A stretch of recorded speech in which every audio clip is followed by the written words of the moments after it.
Hey guys, what's up? If you're running a small business, it's probably because you love the lifestyle.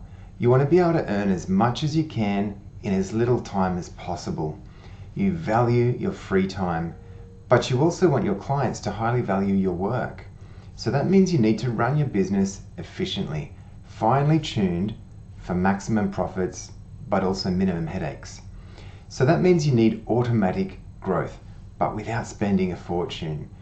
Now you might just be starting out, or you've done it for some time and even have a few workers.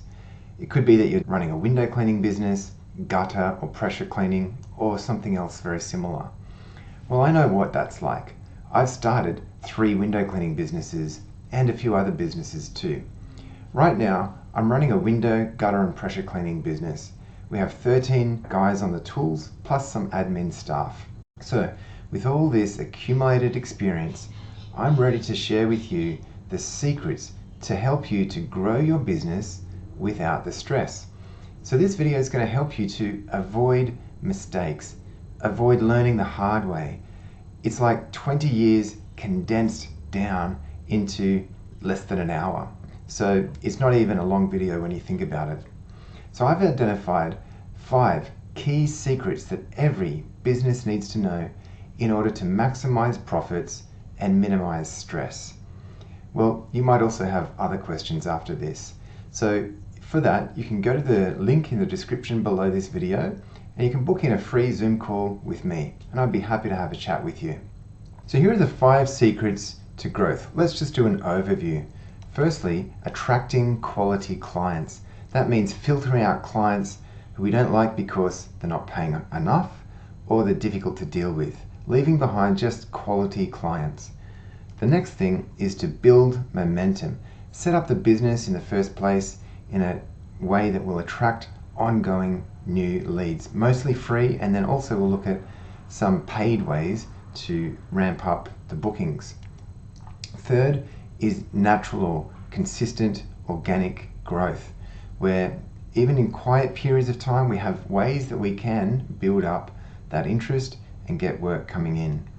Semi-automation is the next thing, using technology, software, so that it can reflect our goals of our business, but also cut down on human error. And then lastly, expanding the team. This is crucial to be able to give ourselves more free time. We need to delegate jobs to other people. That way your business can flourish even if you're not there at the time. So firstly, let's look into how to attract good quality clients. So this is the decision process clients go through when they're trying to decide on who to use for a job. And there's 4 main factors that they think of. So we've got to work out what's the order of preference, because once we've worked this out, we can then focus our business and shape our business to attract the right clients. Now, over 20 years of experience booking in tens of thousands of different clients, this is how I've come to see the priority of good quality clients. Well, firstly, it's the ability to do the job. They just want to know, can you do it? In some cases, the job's really difficult for the client. For a professional like us, it's not that difficult, but we just need to reassure them we are able to do it and to do a good job. And then now let's think of the last thing, the last priority. Well, we're talking about quality clients that we're trying to attract. So that means price is going to be the last thing. So let's put that down at number 4. Now, what's the next 2? We've got professionalism, talking about having a professional approach, someone that's going to stick to their word, charge the same that's on the quote. And then there's convenience, which is getting in touch with them, or them getting in touch with us when they want, and finding a good time that's convenient for them. Well, we want to be able to have professionalism as our number 2, and then convenience as our number 3. Knowing these priorities of a client means that we can then make our business to focus on solving those needs for a client. We need to project the things that we are able to do, and we need to project professionalism. And if we can convince clients of those 2 things, then we're more than 80% to getting the job. But let's think about the price for a moment now. How can we make the price so that we win jobs, but we also make good profit? Well, let's look at this graph. So this chart shows us the relationship between demand and the amount of jobs that we can win and price. So the general idea is as your price goes up, that means demand is coming down. And as your price goes down, the number's lower, the amount of jobs goes up. Now, a lot of economists might say, look, you need to draw a line right through the middle to find where supply and demand meet. And that is where you price your goods or services. Saying, in other words, that you should be pricing it, let's just make it for 2, and you might be getting 4 jobs. But let's just factor in the fact that it costs money just as a minimum to do a job. So let's just say it costs $100 out of our pocket to start with. So, that goes right up. $100 covers your travel there, your tools, admin time, talking on the phone and all of that. So let's just figure this out for how much profit we're going to make. Profit is what the goal is, really. It's not about how many jobs, that's not the goal. It's how much profit can we make, and we're looking for maximum profit. So that's what we're going to compare a few different points. Well, we can start here that profit equals 0. We know that because that's what it costs. So we're not going to do that. Now at 4 jobs, and let's just make this, for example, a 2-hour job example. So that means we are spending 8 hours because there's 4 jobs and 2 hours each. But let's just work out how much we can make. Well, it's $200. But each time we do a job, it's minus 100. So let's just go minus 100 equals $100. But we get 4 jobs. So this is now our profit. And then times 4 equals $400 profit. And how much time are we spending? Well, time, remember it's 4 jobs at 2 hours, that's 8 hours. Which means 8 hours, $400. We're working at $50 per hour. Okay, so let's think about if we increase the price. Let's just go to a modest $400 per job, which means that we should be getting 2 jobs. So let's do the same calculation. What's the profit going to be when we increase the price to that? So we've got $400 minus the 100 equals 3. $300 profit per job, and we get 2 jobs. So it's times 2. So now we've got a profit of $600. And now we need to work out how much we're going to charge per hour doing it this way. So we've got 2 jobs, 2 hours each, that's 4 hours total. So we go, 4 hours, and we're working at $600, so that's $150 per hour. So it's pretty clear looking at this, the most attractive way to price is going higher. So you could say that, in fact, I would argue that just a touch higher than there is what we would call the sweet spot. This is where quality products are priced. It's not like the dead average where you may make profit. And obviously it's not to the extreme where you get no clients. So you back off from there and you find a sweet spot there where you are making maximum profit for the smallest amount of time. 4 hours work and you're getting $600 profit.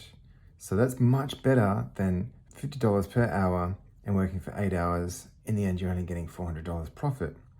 Think of it like it's a BMW, it's a Mercedes, it's not just some El Cheapo car.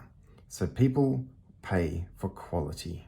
So that's the key to being able to have more free time. Now, some other good reasons besides creating free time for yourself, other good reasons to have higher prices is it motivates others when they're working for you. You can pay them a little above the average, you can pay them more, and that's going to help them to stick around, to do a good job, and so it's a really positive cycle. And then other staff that are working as well, it seems like it's more worthwhile when the numbers are a little bigger. Clients, when they see that you're charging a little more, they expect that it's going to be a better job. In fact, there's often a confirmation bias where because they're paying more, they just assume they're getting a better job. So how can you work out if you're on track, if you're on target to hit those sweet spots? Well, it comes down to your conversion ratio, conversion rate. You need to go back to the quotes you've been sending out. You need to average it out. So looking at the last 12 months is great. And then work out how many of those have booked in. So there's always going to be some quotes that you send out that reject and they don't book in. So you want to be able to have around about 70% that are booking in, give or take 5% or maybe even 10%. So if you've got right on that 70% mark, then that should be the sweet spot. 50% is probably more like where too many people are rejecting you and you're doing a lot of work quoting without winning them. So you're wasting time doing too many quotes. But then if it was up to 95% acceptance of your quotes, then you're way too low on your pricing. You're not getting all the profit that you should be able to. So think of 70% is the key. And that also helps when you send out, say, 10 quotes, you know that 3 of them won't book in. So who cares? Just that's how it goes. This is how you keep your business tuned in. You know, with small businesses, it seems like you're always stressed, either with too much work or not enough work. Well, you want to be able to have the problem of having too much work, but always know that that just means you're bumping your prices up a little. So existing clients, you can just increase after every year or so the price. And then new clients, you can also start at a higher price. So here's a chart from my software and it shows me jobs won and jobs lost.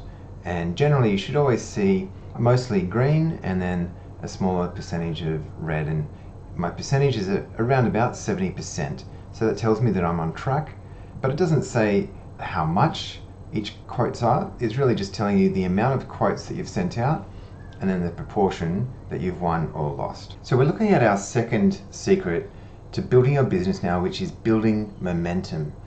Clients will come to you from all over the place. So you want them to come from many different sources so that you're not just relying on one single source. So they may come from Google search, Google Maps, Facebook, Instagram, but then other things like signwriting, just your shirt, and you might be at a shop, friends, family, word of mouth, and then perhaps even advertising. But whenever they see you, then you also need to convey the message that you want with your business. So let's go back to those 2 most important things that clients are looking out for, because your brand needs to speak to that. Firstly, that you have the ability to do the job, and then secondly, that you guys are professional. If they think it's a pretty difficult job, then they're looking for an expert, someone that inspires confidence. So your branding needs to inspire confidence. Firstly, show that you can do that. So wherever you can post images through the internet, Instagram, Facebook, your website, you're showing what capabilities you have. And then secondly, that you're going about it in a professional way. Your presence is professional. So if you can sell them on these 2 things, if you can convince them that you have the ability to do the job and you guys are professional, you've basically won that job. And you need to also convey that you're going to pay attention to detail. When people pay higher prices than someone else, they expect that. So you need to deliver and communicate that too, through the way that you have a website that shows your attention to detail, quotes, and any other media that you have. So for example, if somebody says, "Oh, please do the window cleaning," well, you need to know, is it inside and outside? Does that include screens, skylights, other things? Well, all of that needs to be explicit and written out so they can see, even in the quote stage, that you're paying attention to this kind of detail, but not to a point where you're fastidious and getting frustrating. So if you're going to arrange a visit, well, that normally means that they have to be there, or they've got to make sure that it's okay, and that's kind of a hassle. And then they've got to wait for the quote after that, and then may be able to find a booking. So if you can quote online really quickly, that means your convenience is now soared. It's like you're super convenient. So my rule of thumb is any jobs under around about $400 are really not worth a visit. It is expensive to drive. We've got petrol and tolls and just all the time. So how do I do it if the quote seems like it is smaller? Well, I just ask for photos, I check online for photos, and if they can't send it, I really don't care. I've got bigger jobs that I prefer to do. But if it's easy enough, then I'll quote, and let's just say it's a $300 job, but you've only spent maybe 10 minutes on the admin of it, so therefore it's kind of worth it. Apple Maps is a fantastic tool. Let me just show you here how you can use Apple Maps to be able to see a place. So we've got a quote to do here at 73 Arthur Street. We put that in, and Apple Maps gives us this look. So we can zoom in, and we can press Option and then hold it down so we can kind of come around the building. So then you can take screenshots if you like that, and load up photos into your software so everyone can see. You can see if it's possible to get down into the side of that building, what it looks like at the back of the building. You can see there's a bit of a gap there to stand on flat ground, and then this side here is a little tricky. But let's have a look here at Street View. There's the building there, and you can take pretty small steps to be able to get to see down the sides. Really good resolution, and that tree's right in the way. But what we'll do is we'll go across the street, slightly back, and we'll see a little bit more. Yeah, so that's, again, we could put another screenshot in there and show everybody what the front and sides looks like. So for jobs that are going to be over that mark for me, and I'm going to visit the job, here's a few tips that I always keep in mind when I turn up for that. Well, I try to be on time, and if not, I let them know. I give myself a margin of 15 minutes, and if I'm going to be more than 15 minutes late, I'll let them know that what the time is that I'm expected to be there. Always have good manners. Ask if you should take shoes off to go inside, and you want to then convey that you have confidence that you can do the job. You might point to something that's difficult.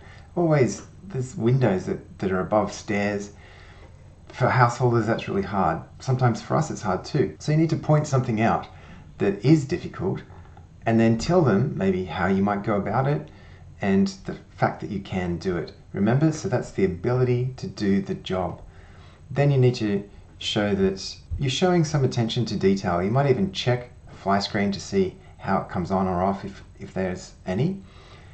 And then you tell them that you want to send the quote and when that will be. Hopefully maybe later today or within a day you'll be able to send that. If you're going to take photos, then ask. Make sure that they give you permission to take photos. All of that is showing courtesy, that you're going to respect their property and privacy, and that you're professional. You can think about leads as cold or warm. Cold leads are people that have never heard of you and they're not even really asking for window cleaning right now. But you can pick up jobs from having sign writing on your van. People that just randomly walk by as well. They might see you working and they come and talk to you. So being out on job is a good way of getting more work. You can just walk into a real estate agent, have your shirt on, give some cards to them, and strata agents the same thing. Just tell them that you're a local and you work in this area so they can then maybe use you for different jobs. Just remember that strata agents, they might feed you up with a lot of work, but they're never loyal. often their first priority is convenience. They don't even care if you can do it. They don't care if you're professional. They just want to know if you're convenient for them. But it can sometimes work. You could ask cleaners and builders to work in with them. Often they have jobs that they need window cleaners for or other services. You can then print out flyers and deliver them to areas that you think are good, like nice big houses, and deliver those, especially when you finished a job early maybe and the street there is familiar, then that's a great place to get started. And then you can also email. You can select businesses or strata companies, schools, whatever it is, and email them, find the email, just send them a message to say what you do and what you offer. So a lot of this is where it's like you throw a lot of mud at the wall and you just hope that some sticks. But sometimes it's worth it. Then think of warm leads. So even when you're with your client that you're just perhaps doing a job for them, we can offer that same client other services. It's always good to have other services besides just one. So window cleaning kind of goes quiet in winter.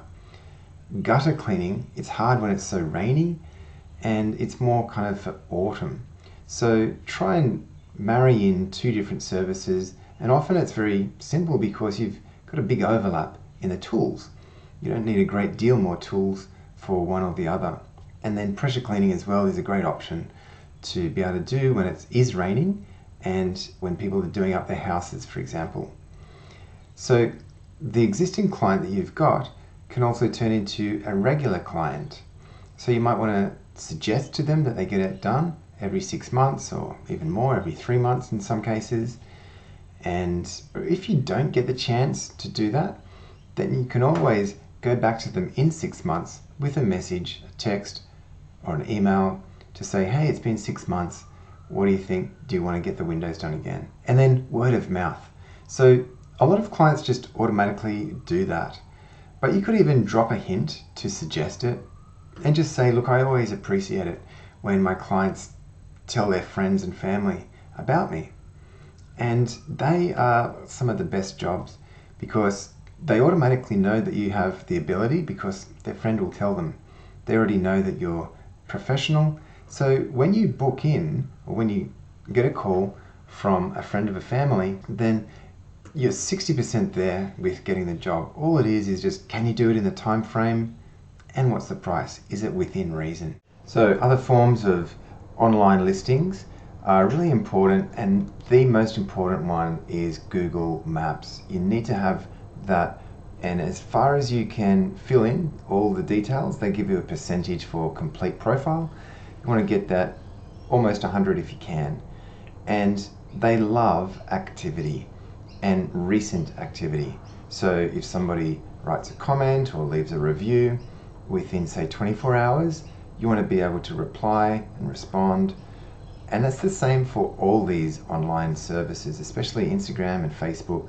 Some of them even have a timer for how long it takes you to reply. So Google Maps is so crucial because if somebody on their phone is searching window cleaner, then it uses their location and then it works out who's where and the local businesses. And from the local businesses, it's then going to rank the highest the things that it thinks are priorities, like good reviews, full profile, so more information, and so forth. So for your local area, that's super important. And Instagram, you can run that page as well and upload photos and videos and keep it current.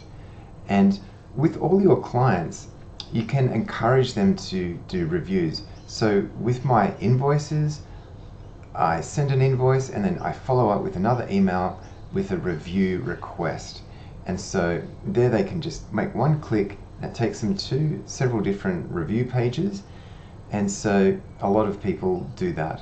And so that's really good. But I don't offer money. I've seen where some businesses offer a discount or a cash incentive to give reviews.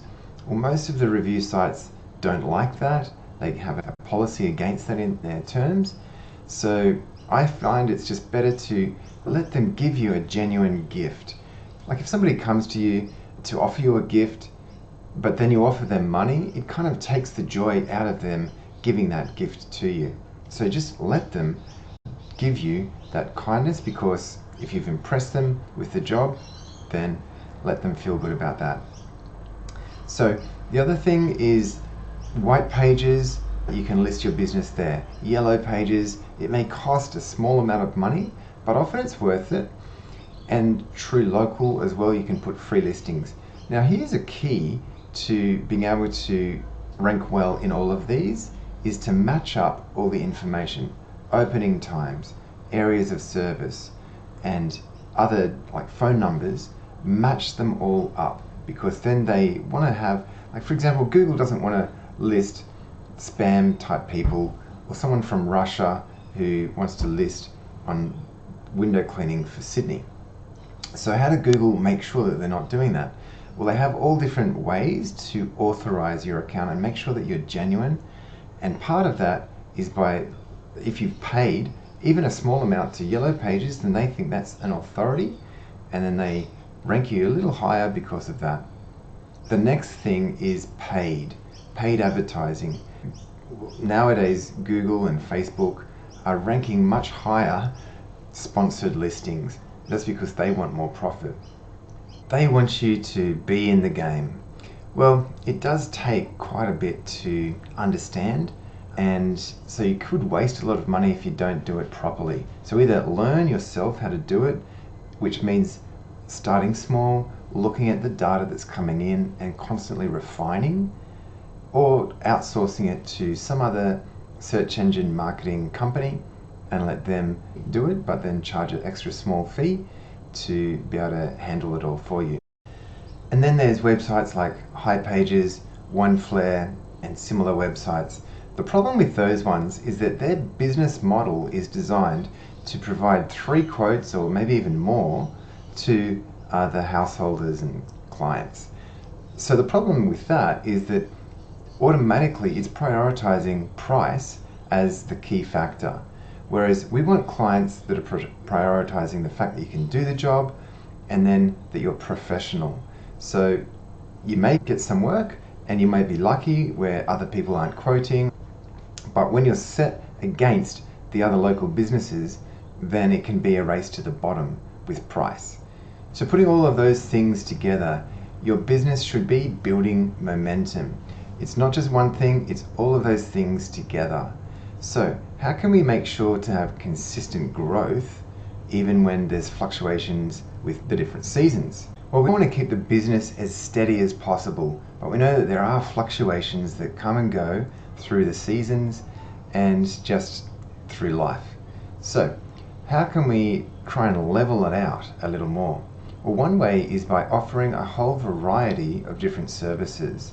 So if you're a window cleaner, well, why not do some soft washing as well? Make sure to cover other things like skylights and pool fences and maybe even other glass that you find around the house like shower screens. You can offer as well in summer to come back 6 monthly and make sure that you're putting that idea into people's minds while you're busy in summer, that you can then cover yourself in winter. You can also use the quieter times to work on your business. Refine the small print in your website and on your quotes, and maybe you can make flyers and deliver them. So use that time to work on the business.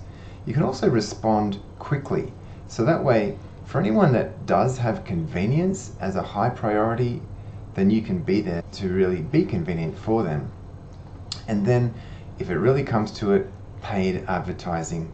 So in summer, if you sense that it's going to get quiet again in winter, then in summer, start planning ahead, maybe put some budget aside so that you can spend some money on some of that paid advertising.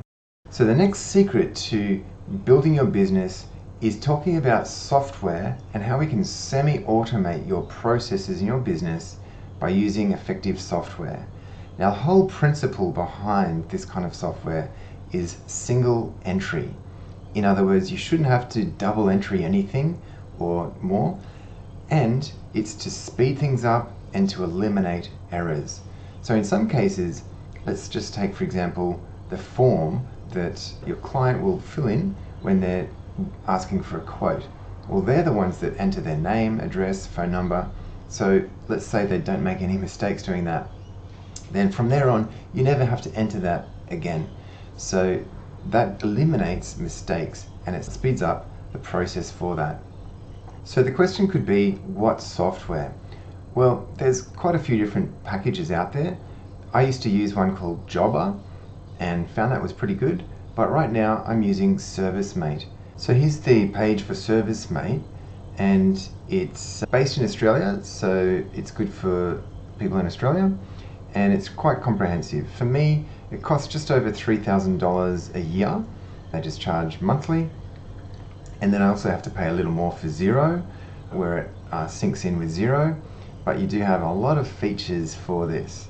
And I can just say that once I paid and I came to grips with paying money for software, it changed my life. It really did help with everything. I used to have 6 different pieces of software, all free, just trying to keep it free. I had Apple Calendar, I had Apple Mail, I had Google Docs, I had Google Spreadsheets, I had all kinds of different things, 6 things, and I was copying and pasting, and it really didn't help my business. So this is in my ServiceMate account. I don't really want to show everything just for privacy, but this is the automations page where you can set up either emails or SMSs to just happen by schedule. And so, for example, on the job I can just click a button, which is a badge, and that's for the 3-month follow-up. And then you can edit the message that will go out to that client. And so the same for 1 month, 6 monthly, and you can really tailor those to change the months, change the messages as you like. I've got a booking confirmation email which is sent out automatically. Let's just have a look. Text message and an email, and so there it is, text message follow-up. Hi recipient, it puts their name in automatically. This is to confirm that booked to come into the job at your address on a certain date at a certain time. No need to reply unless you have any questions. So they get this text message before we come, and then they also get an email similar. So that's just one way that you can kind of keep the clients informed. And then there's also an automatic customer feedback that gets sent out. There's a payment follow-up. So this is just set for maybe 2 weeks after. If there's no payment marked down, then they just automatically get this email to say, hey, you might have missed that payment. And even the quote follow-up is really crucial. So I'll just show you this one. It says here, how many times do you want automatic client follow-ups who have not accepted your quote? So you can send out 2 different messages, and then the first one and the second one, you've got an SMS, follow 1 hour after I send the quote. So this is just to make sure that your quote that's emailed isn't getting lost in spam. So I send the quote by email. 1 hour later, this message goes to them to say, hey, I just sent you an email. And then 4 days after I send the quote, there's another email to say, hey, I haven't heard back yet, just wondering if you've got any questions. So just remember that if they do accept the quote after 1 day or 2 days, this message won't get sent. So ServiceMate's smart enough to know what's going on with those kind of things. The software can take a little time to set up in the first place, but it's basically set and forget. Once you've got it all put into place, it just starts working for you and you don't have to think about it anymore. So it's just an amazing way to have no headaches, and it makes you look so professional. And remember, that's the key thing people are really looking for. So now that we're at the point where we've built up the brand and we understand the type of company that we want it to be, we need to expand the team. So that's our 5th secret, is how to delegate. Think of all the different roles that there are in just running a window cleaning business. Well, there's marketing, online presence, there's the actual cleaner or technician, a quota, a scheduler, an admin person, a bookkeeper, accounting, a lawyer, and then a manager. So when you start out, you probably feel like you're doing all of those things as one person, but little by little, you need to delegate out to others. When it comes down to it, you can't be an expert in everything. So what is it that you are really good at? Well, if you're an awesome cleaner, stick to cleaning. If you're actually more of a manager, then do more managing. And I doubt you're going to be a lawyer if you're also window cleaning. Let's just think about it. Your accountant, for example, you probably only need to pay them once a year, end of financial year. One tip that I've got from an accountant that I really think is valuable is to just constantly put aside smaller bits of money. Now the problem is that the income seems to fluctuate. Every week's a bit different, every month's a bit different.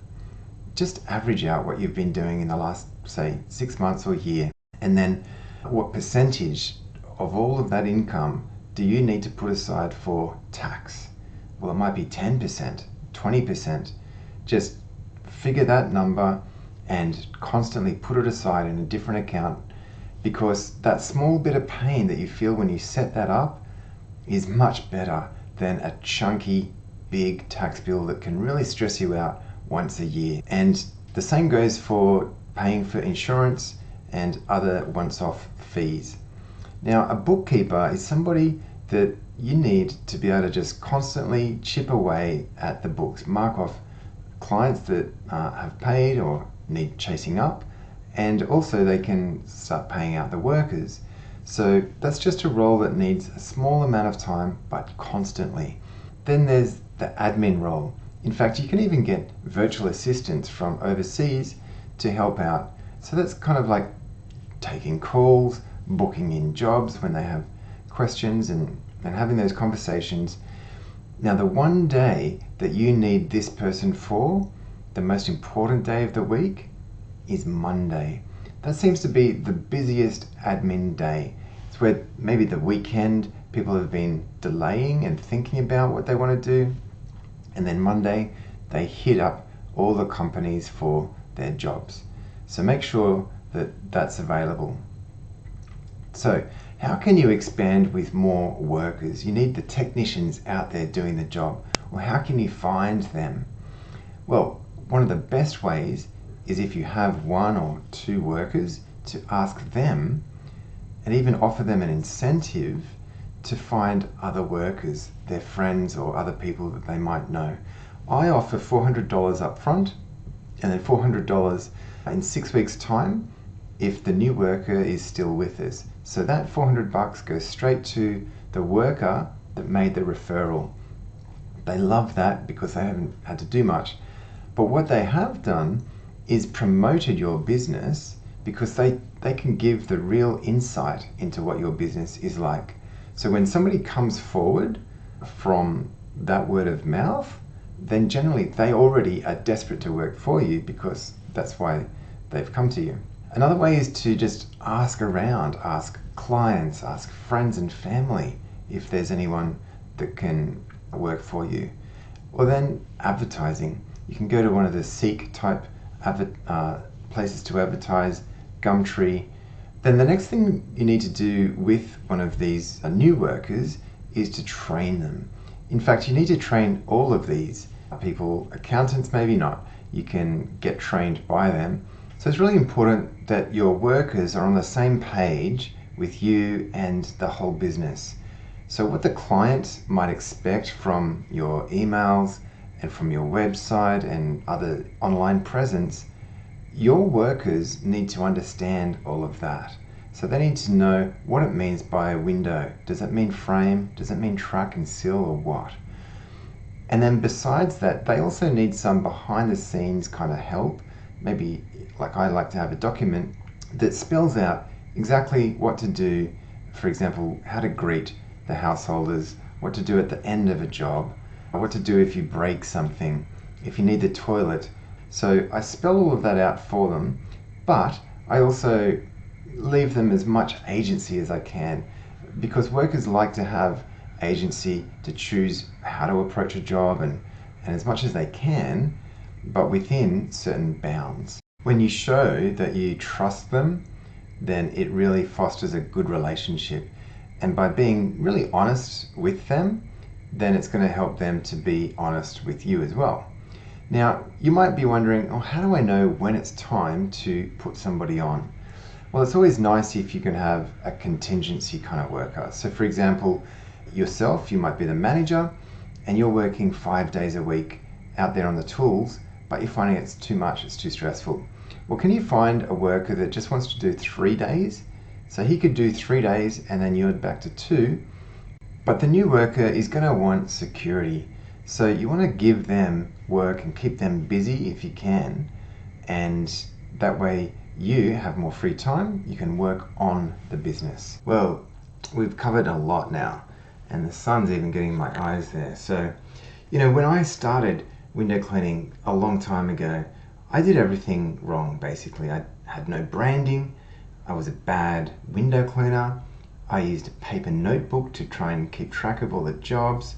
I was disorganized. I even tried to undercut competitors to try and win the jobs. And I was just struggling, and it was hard to even grow the business. But now I'm at the point where I've created a brand for the whole business. It has an image and it has principles that people identify with that, and they learn about that on the website by speaking to me or my admin or any of my workers, and my Instagram. Everywhere they see our business, we all have the same standards for work. And so therefore we attract the right kind of clients, people who prioritize professionalism, and price is one of the last things. The next thing that they want is convenience. So just to give you an example of how this can work, I'm just going to flick over to the screen. We sent out a quote and we didn't hear anything for 4 days, so the software automatically emailed them to say we haven't heard from you. And then he replied and he said, "Hi, apologies for the delay, keen to proceed.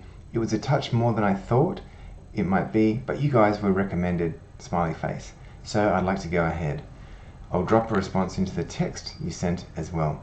So that kind of message is music to my ears. It means that we're hitting this spot perfectly, where he appreciates the professionalism that we offer.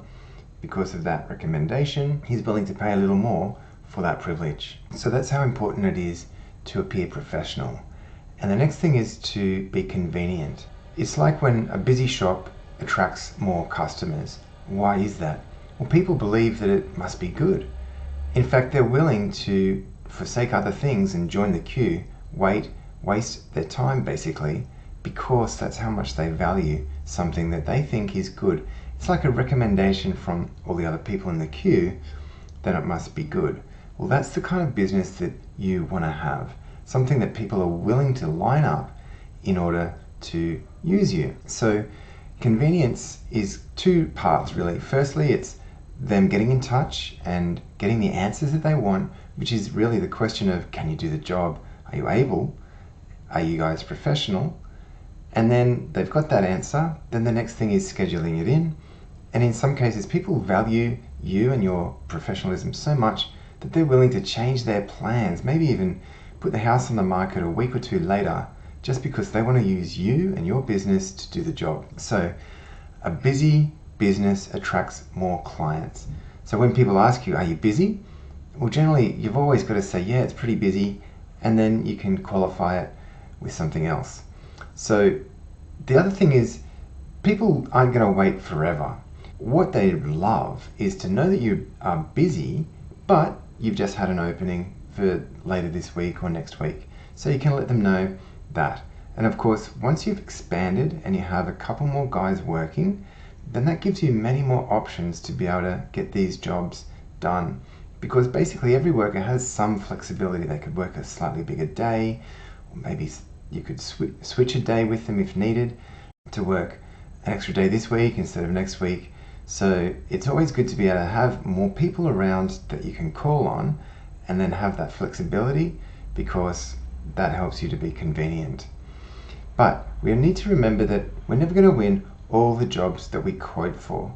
We're really aiming for just about 70% of the jobs that we quote, we want to win.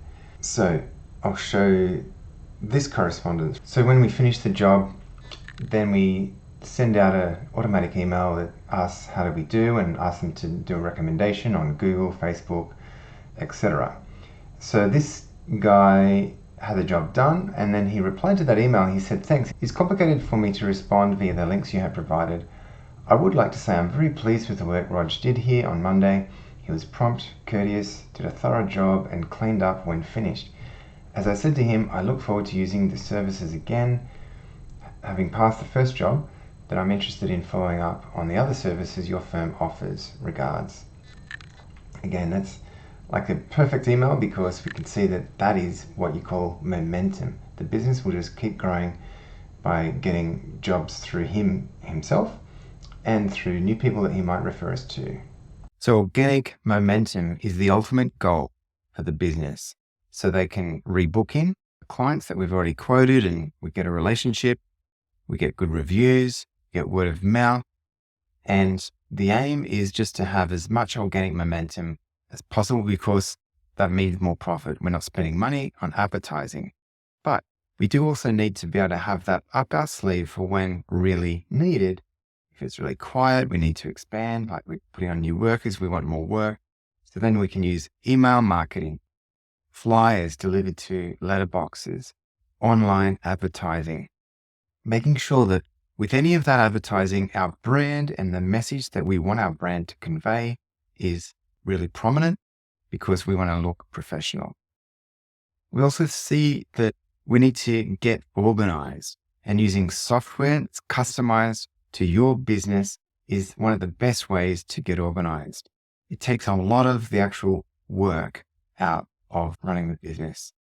It helps you to have good, clear communication, and it frees up your own time. To expand the team, besides software, you can use people that you need to train and delegate. So delegating is key. You can't just hold on to everything yourself, but other people are great at, for example, picking up the phone. Get an admin person, pick up the phone and take down detail. That way you can just focus on listening stuff from your headphones and doing other stuff. Training is also important, not just on the skills of the job, but then also on the company and how you want things to run, so that everyone knows how you want to present as professional.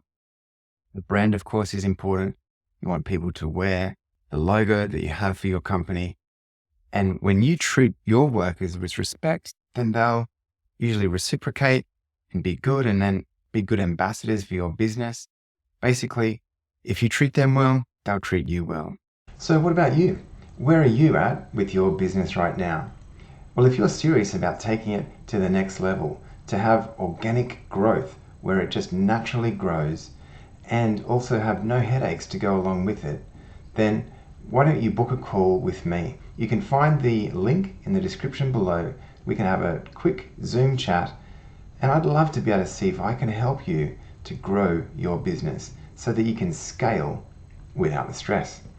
I'm Jono Bull, the Xprt Coach. Thanks so much for watching this whole video. All the best.